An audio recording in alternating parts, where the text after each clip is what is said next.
then we have to have the conversations about Mennonites also. We have to have the conversations about different types of Anabaptists. Right, because everybody just assumes when you see a head covering that or a plain looking person, they're Amish. Right. Yeah. So he was like, he didn't know what Mennonites were, but he knew what Amish were. Oh my.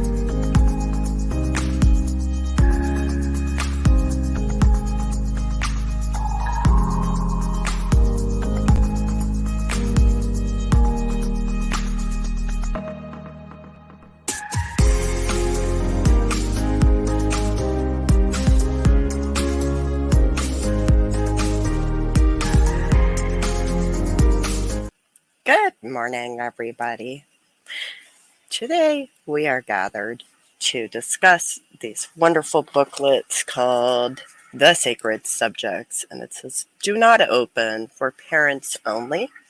I have been privileged to be joined by Lori and Stephanie. If y'all would like to say good morning, whatever, how y'all doing? Good morning. I'm here. I am looking forward to this conversation, despite the icky subject matter. It is a very icky subject matter. I will give you that. How about you? Good morning. I am, looking forward to it as much as one can on a Saturday. Usually a morning preserved for, relaxation from a busy week. Here we are. This doesn't feel like relaxation to you? It's important, though. I mean, but have you read this booklet? I mean, Unfortunately, yes. Oh boy. I have to confess that I flaked out and have not ordered these items from the proper authorities yet. However, thanks to Mary, I am relatively familiar with a lot of the content. So if I might ask more questions than I might otherwise, but I'll just be obnoxious and ask questions about content if I need to. Well, maybe it could be a good thing, because then it can be like from the outside perspective of having not read it, right? Your role can be to not read the booklets, and our role is to read them and then to talk about them. But like I lucked into that, kind of. You just kind of stole it. Sorry. So the person that shows up to the book club without having read the book, I love it. I am. That's Stephanie. Okay. Well, I mean, I kind of wanted to talk a little bit about like the sacred subjects. So like these booklets are mailed to you or sold to you in a box like this that is sealed. You see, I broke the seal. I'm a parent. It's okay. I broke the seal. But there's like specific things that I want to discuss a little bit, because I was having a conversation with Jimmy Hinton about these to a girl of 11. Okay. And I said, it's part of a series that's called The Sacred Subjects. And Jimmy brought up a really good point. He said that it almost seems like they call it the sacred subjects because this means that it's ordained by God. So I'd like to ask each of you, like, do you feel that that affects the way and the type of authority and power that people give these booklets because of the title, The Sacred Subjects? Well, absolutely. And not only that, but because of the way that the system of which plain people operate, whatever the church, the leaders of the church say is already from God, almost like a priest. In the Catholic Church, like they speak for God. So yeah, I do. I think people place a lot of authority on that. And you, Stephanie? Oh, I don't know how it couldn't. I mean, anytime, like all of the ideas about gender and sex and relations between different genders that are in these books are conveyed as though they are from God. They are like the language, in the parts that I've read, the language is, this is what these are God's plans for girls and boys. These are God's plans for men and women. This is what God wants to happen in marriage. Like, it's inescapable. So I think that amps up the aspect of abuse big time, because just consuming these books, which are like full, I mean, again, I've only read parts of them, but the parts that I've read have been so violent in their logical conclusions that, like, I don't know how you can come away from consuming this and not come away with the message that, like, God either wants you to abuse the women and children in your life, or God ordains that you be abused. And if you don't do certain things, it will be worse. You're muted. Would be helpful if I unmuted myself. Look, I just need more coffee. That's my story. I'm sticking to it. People have petted my peeves this morning. It's great. I love it. But do you think that could also possibly play into the role of, like, well, this like, it's better, the mentality of, like, it's better to suffer here on earth because you're suffering for Jesus? Yes. Okay. Thank you for that. And I have to wonder, like, if you're listening to this, I wonder what you think. Feel free to share your perspectives as well, either in the comments or whatever. So what we did is, we have this book, I Wish I Could Have Confided in My Parents, and Lori and I read it. Okay, I made notes. I made a whole bunch of notes. But the first thing that I wanted to ask Lori is this. So where it says a note to parents, this booklet was written for parents. It is not suitable to be read by children or young people. Well, okay, so why do they? I'm gonna be as dense as I can. Lori, why would they say that? Like, what is that? I don't understand why children can't read this. Please explain it to me, like the total outsider to plain culture that I am. Well, and it's written at a, like, middle school level, so it's not like children couldn't understand it. I think it goes to the concept that they want it to be taught. The parents control all the narrative, and they're given. I mean, in the book it says it's God's will. It's like God. I forget how it's worded. I know Mary probably has the wording right in the notes, but we'll get to that. But it says something about the correct way is for the parents to teach this information. And I get, like, some things should be, like, children don't have access to, but it does make you wonder why they're so secretive about everything. And I don't really know. Let me read you a page 25 of this booklet.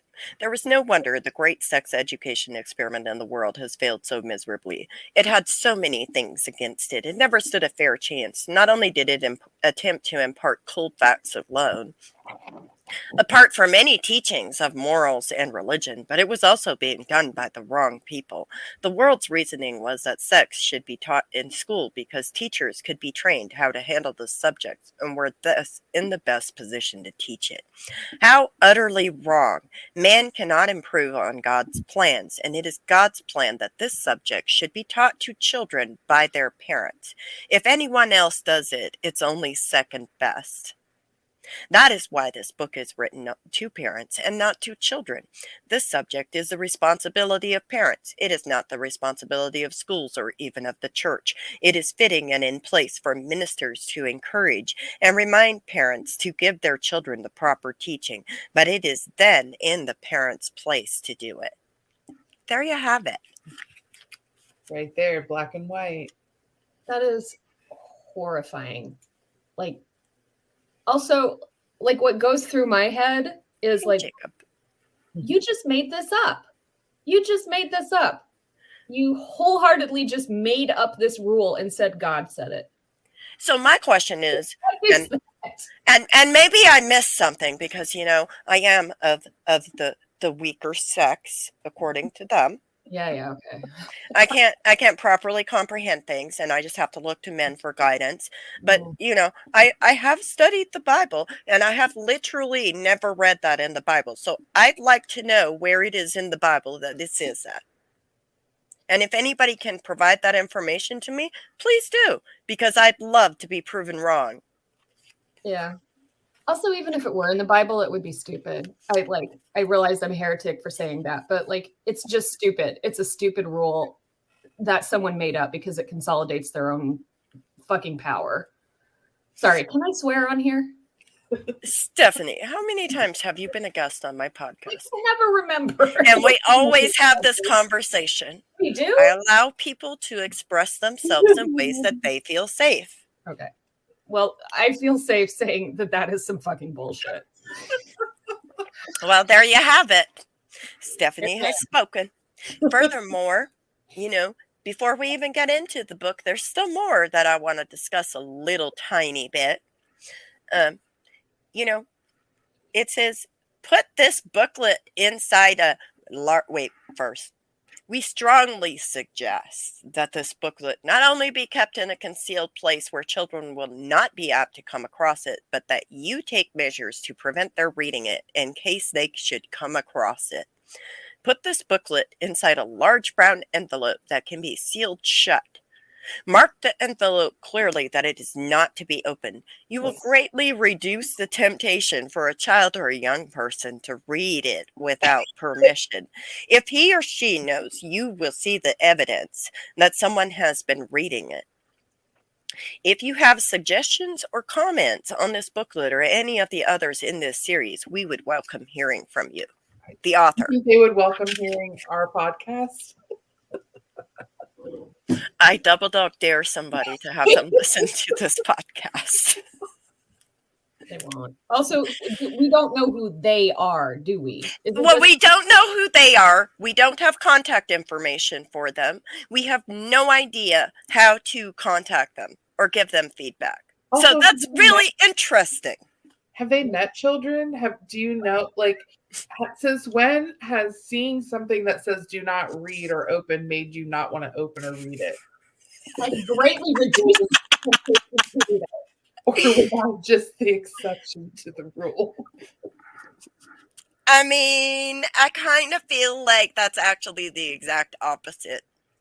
If you are open about things, children tend to be more matter of fact about things. Mm-hmm. But if you are secretive and you refuse to talk about it and you refuse to be open about it, children are more curious and they're going to go seek information because curiosity is part of human nature. It is. And we should not be squashing that in our children. That's how humanity evolves, is by encouraging curiosity, by learning new ways, by learning new things, and by being open about tough subjects. I mean, I don't feel like sex is the toughest subject that I've had as a parent.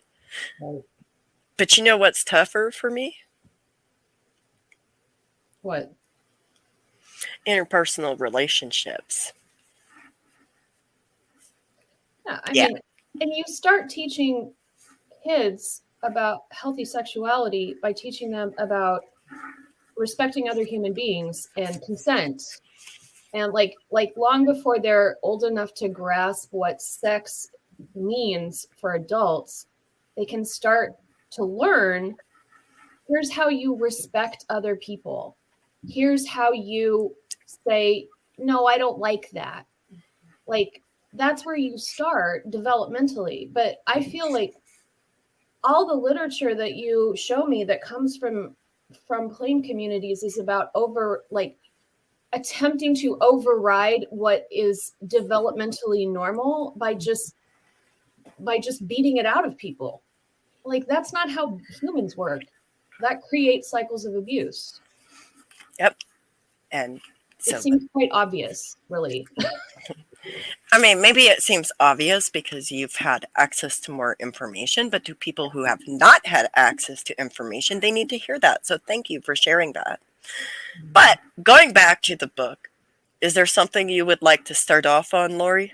Because I have like pages of notes We'll just here. go with your notes. I would hate to interrupt that. All right. Let me say hi, Jacob, and hi, Cora. Thank you for listening. We appreciate you. Okay. Note number 1. Let's talk about page 5, where it talks about the great sex experiment. So that term is used frequently throughout these series. And I'm really baffled because it goes into this idea that change is bad. And then there's story time. There's a lot of story time. And for people not familiar with like Amish culture, it is very normal for you to be receiving information through, per se, parables, stories. And so I thought it was interesting too that these booklets are written in that same format because that is culturally normal. But then to talk about the great sex experiment, like, what do you think of that term? It's really weird. I'd never heard of it before. Oh, I had heard of it before. I heard of it before. When I was a child, I heard of it. Because your parents read you the book? Or not read you the book, but talked to you about it? I mean, but like that's like, but here's another thing is like you were Mennonite and I was Amish. Right. Think about that. Right. Yeah. So we have a comment that says, at the root of all this is a core belief in these communities that children and women are property. You can do what you will with your own property. Thank you, Josh. Yeah. That is a core belief. But I think like the way when you consider it, for me, it's almost like the great sex experiment is a sarcastic, mocking way of talking about teaching kids consent and about sex. And that's how I feel about it. I had to ask myself, like, is he really being sarcastic? Because I feel like he is. As a sarcastic person myself, entirely too relatable. Like, I mean, like when you think about it, like I would consider the great sex experiment to be with purity culture. And yes, that's absolutely like, I will say that sarcastically all day long. But in the same token, like I found that very interesting. Do y'all have thoughts? I have questions. Stephanie. All right, questions. Question time from Stephanie. What you got? Well, I mean, I'm curious when this was written. Do we know when it was written? Question.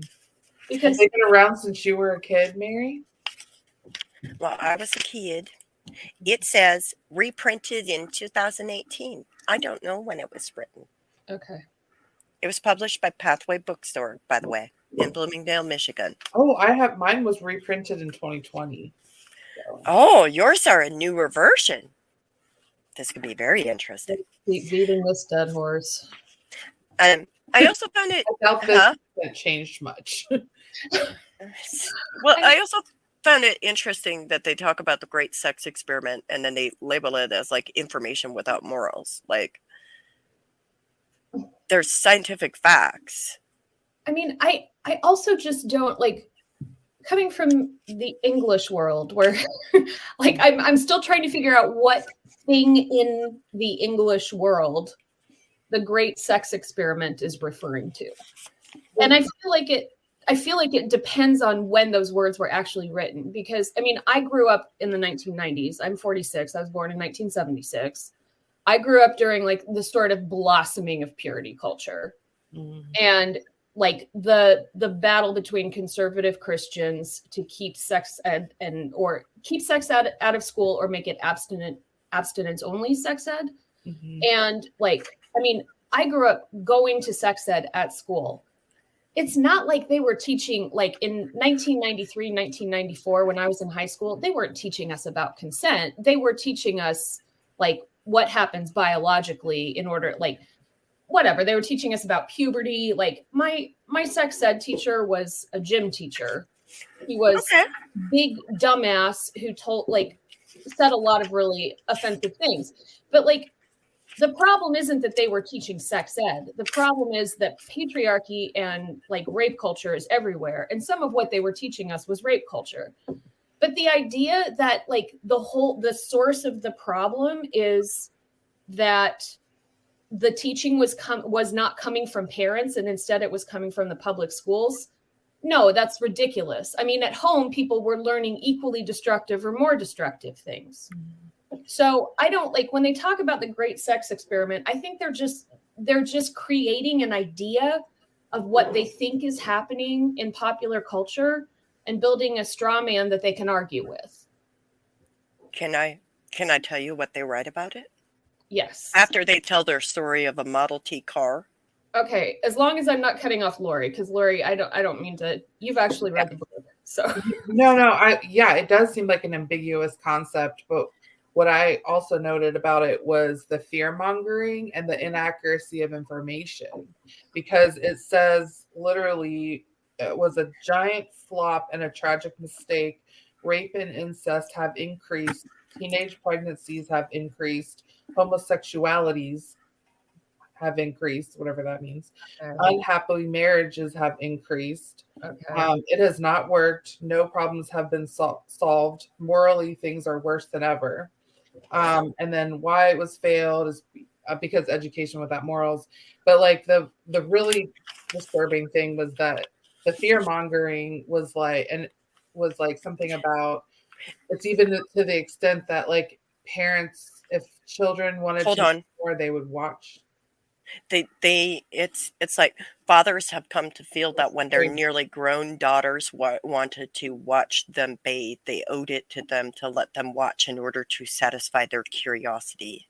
What the? Okay. Who thinks that is okay? If you think that is okay, you are the problem. I'm here telling you, you are the problem. It's you. Hence why I said fear mongering, because they're used. And furthermore, in the same paragraph, they go on and they say some parents have invited their children to watch them having intercourse. But continue, Lori. Sorry. I'm saying he because I know it was written by a man, because it was played. It was an Amish minister. Amish ministers are always men, so it was a man. I mean, I knew obviously they would listen to a woman, so I knew it was written by a man. So I'm just gonna say he. But so those might be some outliers that have happened. Of course, I'm sure that's happened somewhere, but he's making it seem like it's the majority of the population because of this. So it's like it's completely asinine. It's also stereotyping, and it creates bias. Yeah, which means that when go ahead. I feel like this is it is like pure fear mongering, because it is not historically situated in any way. Like it's not clear. Again, it's not clear what the great sex experiment actually is. We can have some theories, but it's just like this is how like conservative Christian clergy has like stoked the fires of hate and bias and distrust since, like for hundreds of years, really. I mean, we could talk about different historical periods and different kinds of clergy, but the idea that like out there in the world, people are fornicating in the streets. You can't walk down the street without seeing people screwing, like everyone's screwing all over the place. And that is just, again, that's something that is a really powerful rhetorical tool when you want everyone in your community scared of what's outside so that you have more control over them. Correct. Mm-hmm. I mean, and the closest way that I can describe the great sex experiment is also this, the great sex education experiment. on page 7, where we started talking about the fear mongering. Before that, it says a modern view has come to be that parents should tell their children everything. They should not make sex and reproduction seem like something dark and sinful and mysterious. It is a natural part of human nature, just like eating or sneezing. Okay, part of that is true.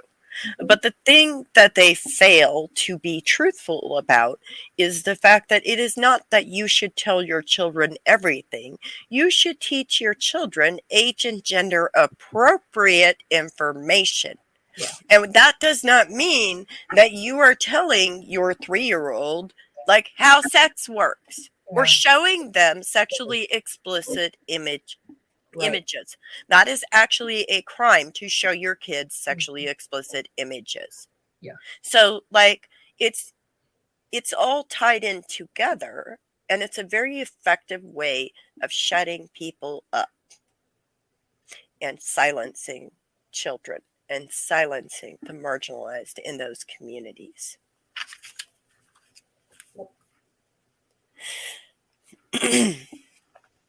Yep. So anyways, do we have it? Go ahead. These kids would have been better off taught sex education in school by someone who wasn't biased toward their religion. They would have been. And like I'm realizing right now, I don't think we're going to get through all my notes today. I kind of knew that from the beginning. I had a feeling, but I'm going to do this every month. Like if you would like to join us in discussing these books, please let me know, and you're welcome to hop on here and discuss the books. Because there's a lot to be talked about here. So like my next note is on page 10. It says like no man can give what he does not have. And they give this whole parable again about the man who doesn't have a wife, and so he can't like send his wife to go cook for the king because the king was seeking a new cook. And I love how there's like this king, like we have been in America for how long as Amish people? We have not lived in a country where there was a king. For how long? And yet we're still writing parables about kings. I found that very interesting, and I'm not quite sure why. Ideas? I didn't even think about that. Maybe because a king is authoritarian, and that's how Amish men view, their leadership. I don't know. It is possible. That's my thought too. And then he further talks about many parents suffer from a subconscious feeling that sex is unclean. They've accepted it, but they regard it as a baser side of life. It is something to feel ashamed and embarrassed about. And then on the next page, there's like talking about all God's gifts are good. It is the abuse of them that are wrong and sinful. There's nothing unclean or disgusting about the way that we were made. If we feel that sex is dirty, it is surely necessary that such thinking should be changed. And don't blame yourself for feeling that way. But my question is like, how can you not feel that way when you are taught that your body doesn't belong to you? And that information about sex is so dangerous that it's in an envelope that says "do not open." I mean, talk about mixed messages. Mm-hmm. Right. And that was the only part of the book that I actually agreed with, as far as like them stating that sex isn't dirty, etc. However, the reason that people feel that way is because of the way that it is discussed. So how do people even feel okay to have sex when those are the messages that they're getting? And worse, there are other, like all the things about, we haven't even gotten to the part where it talks about how your body belongs to your spouse. Oh my. Yeah. And when you say that, you know, one of the reasons to have sex is because like your body belongs to your spouse, like where is your bodily autonomy? Where is your ability to give consent or withdraw consent? Where is your ability to have any form of fucking consensual relationships? It doesn't exist. Where is the space for you to have a consensual, healthy relationship with your intimate partner? Right. Because, I mean, yeah. And furthermore, at the Amish abuse awareness meeting that I was at, the very first one, somebody asked the question, what should we teach our kids? And I am not kidding you when I say this is the response that was given by the ministry and the leaders. Kina, Misalana, Fisi Shema, and Shafa, Hot Shafa. And when you translate that, it means children must learn to be ashamed. And it actually loses something in translation because Shema means like several different things, but to be ashamed is the best translation I can come up with. Mm-hmm. And the other part is they must learn to work hard and to work harder. So how is that teaching them to not be ashamed of sex? It's not. There's the word shame or ashamed shouldn't even be used in the context of discussing sexuality. Shame doesn't, I mean, I could go on a whole tirade about shame, which I will not, but just reference Brene Brown. Know what shame is and does to a person, but it's not good. Yeah. Not good at all. No. Yeah. And then further, where does that prevent any child sexual abuse from happening or any sexual abuse from happening? It doesn't. It helps create the conditions that make sexual abuse possible and easier to hide. I mean, that's not complicated either, which makes me think that at some level, some of the people who are teaching these things are doing it deliberately because the best way to keep a culture from changing is to keep doing the same violent things to children.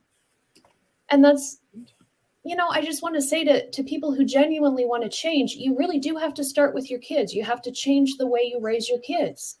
Because by the time you're 18, if all you've been taught is shame and secrecy, and when you ask questions, you're punished, and your questions themselves are sinful, like, you spend your adult life undoing that. You don't, it's really hard to get over being raised like that and then become an agent of cultural change. And look what the Amish do to people who challenge.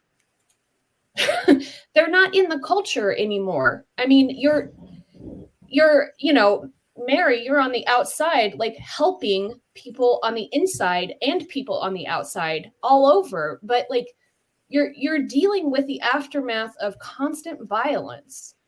Like, that is like, if they want to sustain that pattern, this is a great way to do it. Keep teaching your children to be ashamed of absolutely everything. That will keep your culture immobilized. Absolutely. By controlling information. By controlling access to information, by making sure that people don't have information that could lead them to be doing better with their kids. Right. And discrediting anyone who is outside of the culture in all of the ways that we've discussed and other ways that they do that. Yeah. I just love being called names. I also love hearing about myself, y'all. I can only imagine the things you hear about yourself. If I only did half the things. Right. How you would I would lead such an interesting life. That should be your next book. All the things I never did. Things, yeah, exactly. Yeah. So, I mean, like, it just seems like these booklets, to me, I feel like are part of the reason why I feel like it's a predator's paradise. Mm-hmm. When you think about it, it's using these authoritarian stories, using these tales of authority, and always it's on the the women are the weaker vessel. They are to submit. They are to raise children. They are to fulfill this role that has been predestined for them. Women do not have necessarily the ability to step outside the roles that they're supposed to play. And so when they don't have that ability, where do they get access to information? When their voices are given to them by the men in charge of them. When they don't have freedom to speak openly, when they don't have the ability to access resources or to access information. So what can we do? And I feel like part of what we can do, we're doing right now. We're talking about what is in this booklet, and we're going to go through these booklets every month. I can't do more than once a month because, y'all, these booklets are, it's a lot. It's a lot to read through. It's a lot to digest. It's a lot. But that's one place we can start, is by having open conversations about the teachings, what they do, what the effects are, and how we can do better. Yeah. And let me just tell you, how'd you feel about the Christian purity and purity, the letter? The letter. Oh, I don't remember what was in the letter, but It's on page 13. okay. I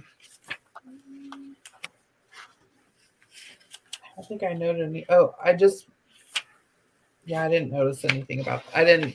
I don't know if I read the letter. I think I did, but I know I definitely noticed about how they talk about masturbation as perversion and self-abuse. Oh, yes. And they turn to perversion as in homosexuality. They turn to adultery and extramarital affairs. That's what we're calling raping children now.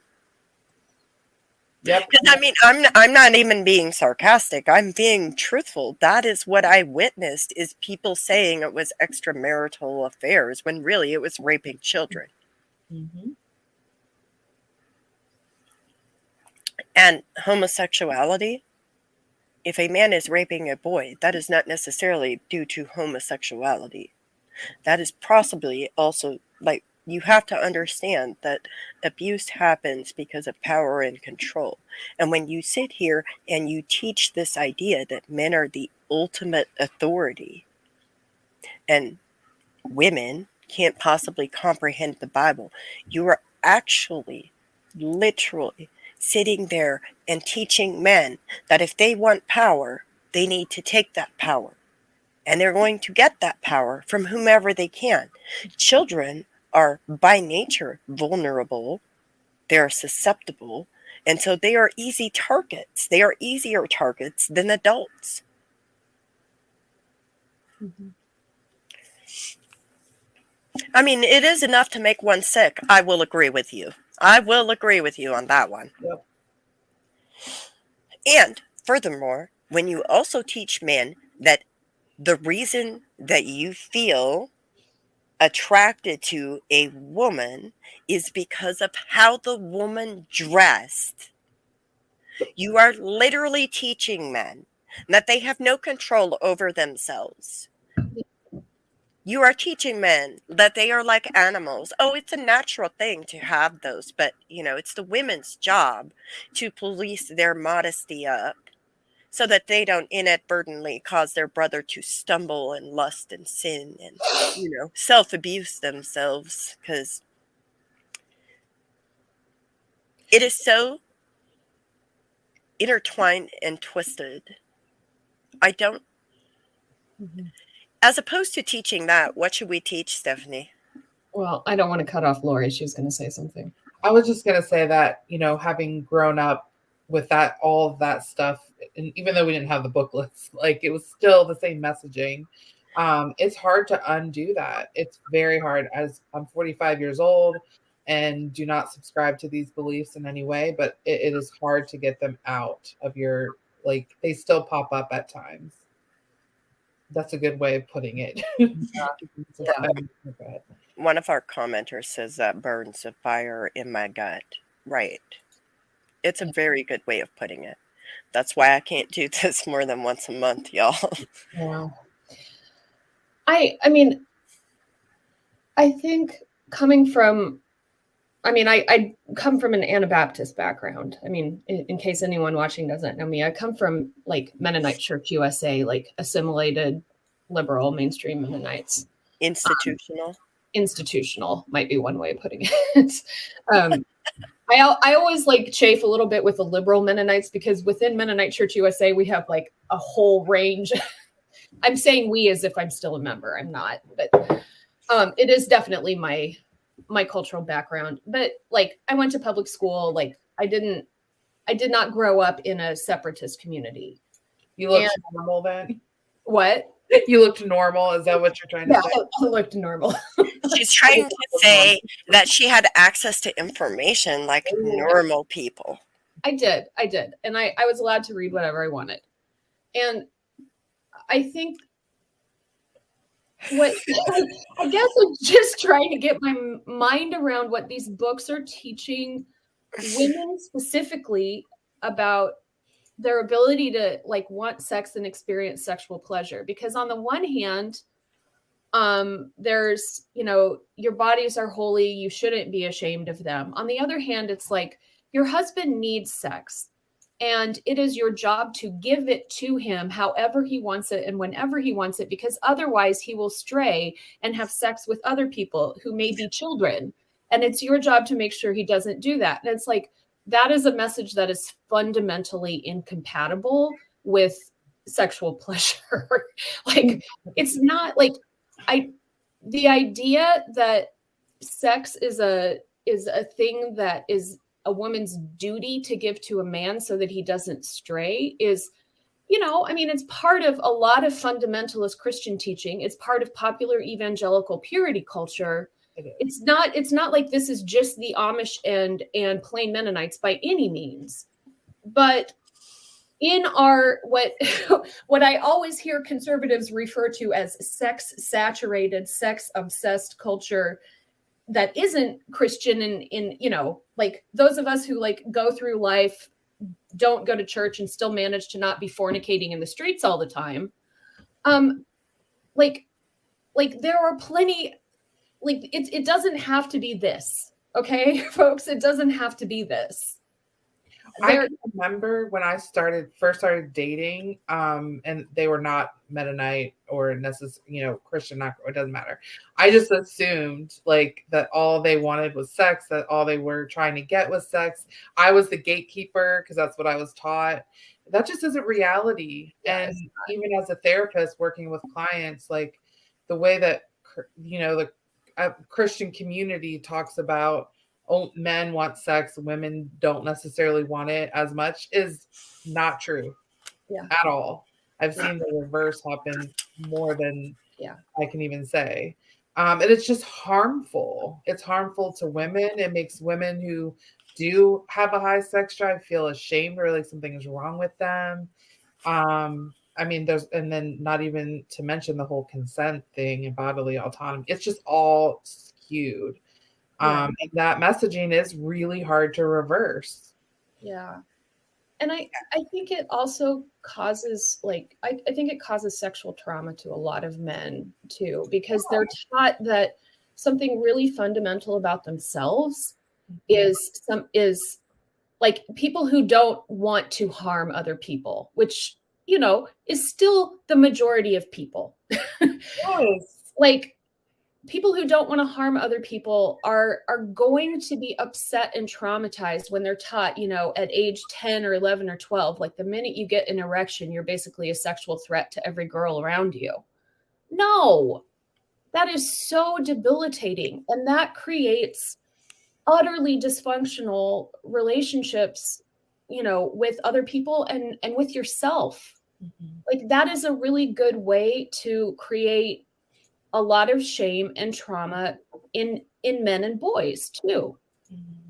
It's just like there's no tolerance for diversity around what people want sexually in this kind of culture. And it's like outside in like the English world, like I'm looking in and to me, Amish and plain Mennonite cultures, much like fundamentalist Baptist cultures and other, like, they seem hypersexualized to me. Yes. Like coming from, like, I'm somebody who like lives in a world that would be seen as hedonistic and decadent and all, I don't know what all adjectives would be put on it.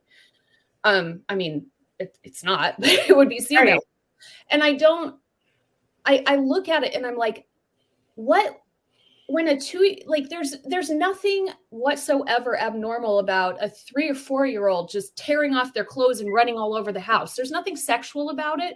It's a normal thing for kids to do. Like, the parents in my circles are always joking that they can't get their kids to keep their clothes on. Yeah. There's nothing sexual about it. It's developmentally normal. And yet, like, I imagine that happening in a plain community, and there would be like, it would become all about sex with these kinds of teachings. Like, people don't sexualize babies. Right. Or worse, children do start, touching their genitals at certain ages, and it doesn't mean that they're masturbating or anything, but these communities would shame them 100%, where it's just normal exploration. That's another whole topic, but it is related. Yeah. It's all related. It's literally all related. It all comes together. Okay, someone asks, how can they ever have healthy sexual relationships? Yeah. I mean, because furthermore, and this is probably where we're going to leave this at, in that letter, first we talk about the abuse, and then we talk about or the self-gratification, masturbation, homosexuality, all of those things. Then we talk about in the letter, we know that sex is wrong outside of marriage, blah, blah, blah, blah, blah. But then within marriage, it is right. And the Bible teaches us at least 3 reasons why it should be practiced. Oh boy, here we go. Yeah, here we go. My mom pinched me and stick me with a pin if my dress went above the knees. Right, like these teachings actually lead to abusive practices. Yes. You did not deserve that, but thank you for sharing that. Like, yes, it's for sure that is abuse. What you just is abuse. That is abuse. It leads to abuse of children to teach people these kinds of things. But let's talk about the reasons for sex within marriage. There's 3 reasons, y'all. Are y'all ready? As ready as I'll be.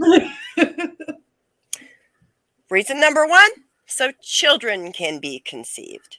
Right. There's a whole lot of word salad, quoting several Bible verses. Yep. Okay. Reason number 2, the second purpose, and I quote to you on page 16 of this booklet, the second purpose of sex within marriage is to decrease the temptation to sexual impurity.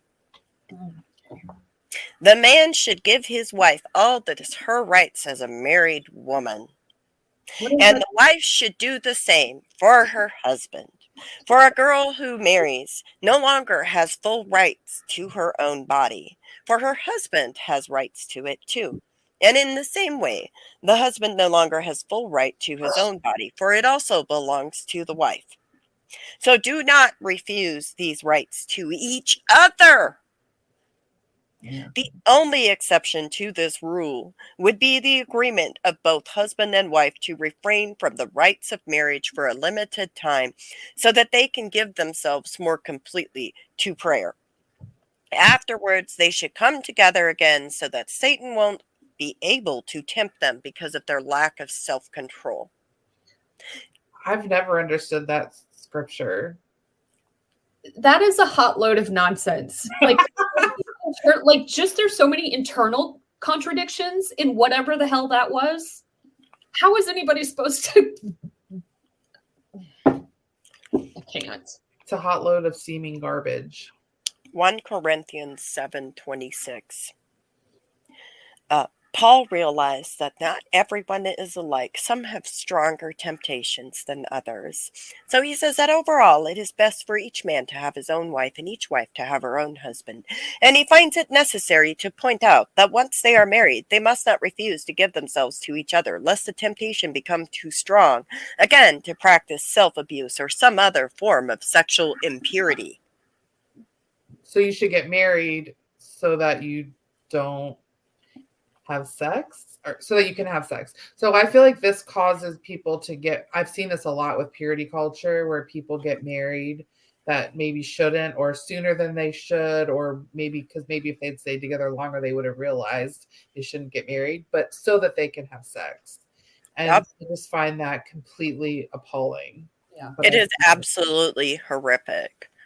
I also want to point out, like, if you want to go back there to where Paul was writing, for example, if you talk about where Paul was writing and in what context he was writing, if you literally just even think about that, that was hundreds of years ago.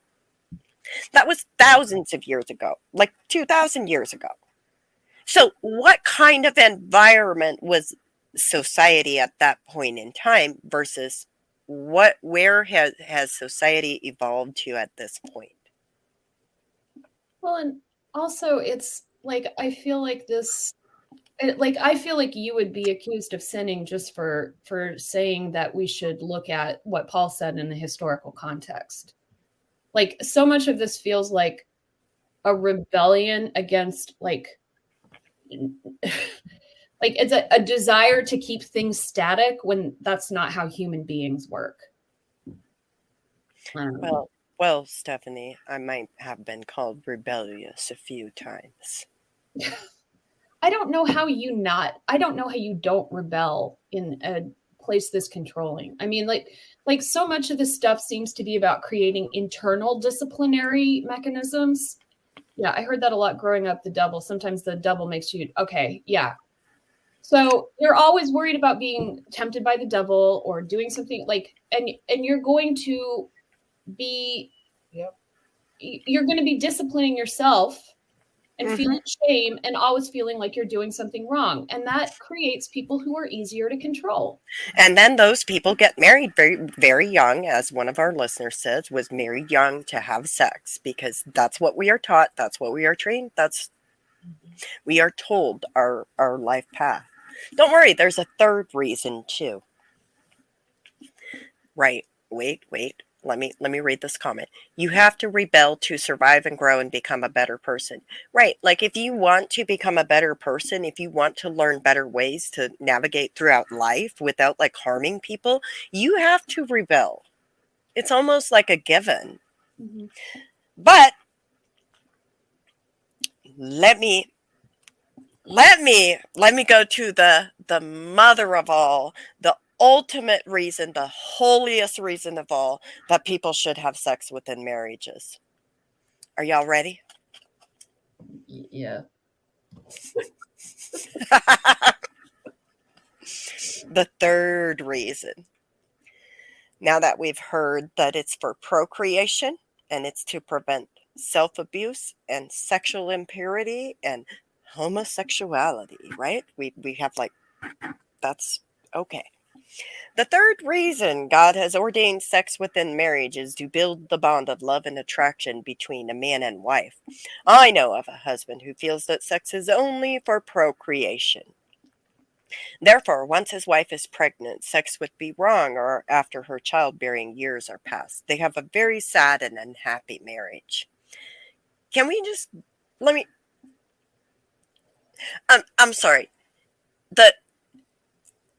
It's not love. Did the chicken come first before the egg? Like, is the cart first and then the horse? Like, it is such a profoundly unloving way of understanding long-term life partnerships.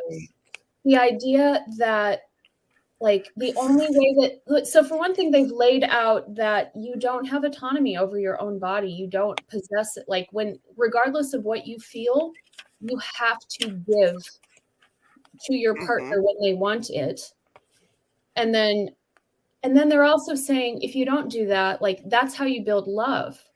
So if you're somebody who's basically submitting to marital rape repeatedly, and that's how you're supposed to show love, is by submitting to rape. I mean, I'm sorry. That is part of why we're here today talking about this. This is not what love looks like. Love does not look like this.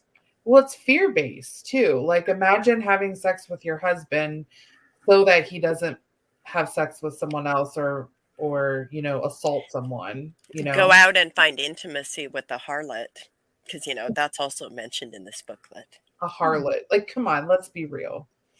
Don't worry. There's more. We also got the ruling that, remember, the authoritarian control during the days of the Roman Empire. I just cut in for a second. Yeah. Sorry. The harlots are people, and I shudder to think how some of these men treat sex workers. Right. Like, there's this whole strain of, like, the shadow side of purity culture is, oh, well, just let them go out and get their violence out with prostitutes. No. Like, I want everybody who cares about decency in plain cultures to stop talking about whores and harlots and fallen women. Because they're people too. They're people. And sometimes you drive people out of your own communities and they end up going into sex work because they have no other place to turn. And that is on these communities. To survive. End of soapbox. Thank you for that. You're welcome. Tired of seeing people shit on sex workers. Yeah. No. Like, that needed to be said. I feel like there's this codependency that gets normalized in the idea of marriage or relationships in the Bible as well. Yeah, I think that's true. This codependency, so when you start thinking about codependency, so there's like this form of like toxic codependency where, like, when you get married and you have this clearly defined role as, like, you're supposed to be a homemaker, a child rearer, and a child bearer, and you're supposed to, like, cook and clean and garden and sew and bake and blah blah blah blah blah, and then of course you always got to give up sex to your husband because that's your role. When you're told that those are your roles, where do you have the skills to go outside of your community to be able to survive? I think that's what Stephanie was getting at, is what skills do you have to survive? How do those skills translate to a world where it isn't hypersexualized, where your every action isn't exactly hypersexualized? Yeah. They don't. And I'm lucky because I didn't. I experienced people who were willing to walk with me in ways that felt supportive when I did escape. But oftentimes people escape and they have nowhere to go, and they have nowhere to turn, and they have nobody to walk with them. And they don't know how to survive. So they do what they have to do to survive. So maybe before you judge those people, you might want to think about what you've done to really put those people in that position in the first place, as a community, as a culture. Yeah. But regardless, they further go into during the days of the Roman Empire, the rich and ruling class gave themselves over to a life of luxury because, again, we're always talking about this authoritarian control. People would fasa and dressa. Oh my God. Dress fancy? Fasa and fresa. Okay, it's like people would feast and they would eat their fill of food and wine and go outside and vomit into those troughs and then go back into feast. That really grossed me out, by the way. I mean, but regardless, like, now we're there's this whole other thing, but we're running out of time. So I think this is where we'll have to pick up next month in February. And again, I would like to ask each of you if you have any messages for people who have been taught these messages? What would you say to somebody who still lives in a culture like that? Good question. Not true. I just yeah, like not everyone is hypersexual like you're being taught. There, find a therapist. That's going to be my go-to response. Yeah. But yeah. What about you, Stephanie? I think my message is pretty much the same. Like, this stuff isn't true. It's made up to control you. And it doesn't mean that there's no wisdom in your community. It doesn't mean that there's no love. It's just you're fighting against teachings that teach you to treat each other like property and objects. And it doesn't have to be that way. And there are many places in the world in which it's not that way. You don't have to settle for it. Yeah, I think one of the biggest things that I've had to really learn how to do is to learn to trust myself, because you're not taught anywhere. It's like a more global, statement, but you're not taught to think for yourself. And I still struggle with it sometimes. And I'm 45 years old, and I've been out of the community for 20 years. It's hard. It's still hard sometimes to know that I can actually have my own thoughts. I know it sounds silly, but it was just ingrained in my head.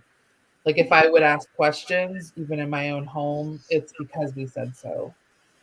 And that's just not okay. So learning to trust yourself, that you do, listen to your gut. It's something I try and teach my clients. It's something I try and teach myself to do more of. Yeah, thank you for that. Those are really important messages, and I would echo that. I do also want to point out, one of our commenters says, "You are not going to burn in a lake of fire for all eternity." Thank you. I would like them to know all of those messages, and I'd further add to that, we're not saying that Amish and Plain people are, this book was specifically written by an Amish minister. We're not saying that people are not capable of intelligence. That's not what we're saying. What we're saying is that these teachings have led to harm being caused. They have led to children being abused. They have led to adults being abused. They have led to people having to do unthinkable things to survive. And I'm simply asking you to be open to receive new information and to be open to learn new ways to think about all of this, to understand that abuse is about power and control. And when you create a patriarchal hierarchy of power and control, that is where an environment where abuse can thrive and be covered up. And that is why it is so silenced in our communities. And that is why we must talk about what hides behind closed doors and what's behind those curtains, and what's underneath our dresses. Let's talk about that. People ask me frequently, what's underneath an Amish dress? I don't know why they feel like it's their business, but let's talk about it. Let's talk about the fact that, above all, we are human beings. Amish people are human beings, and we are worthy of human rights, and we deserve to live lives that are meaningful to us, and we deserve to have access to information that allows us to be better parents than we thought we could be. And on that note, I'd like to thank all of you for listening. I appreciate you. Hope you all have a beautiful Saturday, and I'd like to also dedicate this book club to my brother that passed away. Today would have been his birthday. So thank you all. Thank you very much. Thank you to our Patreon subscribers for making this possible. I appreciate your support, and I will see you all next month.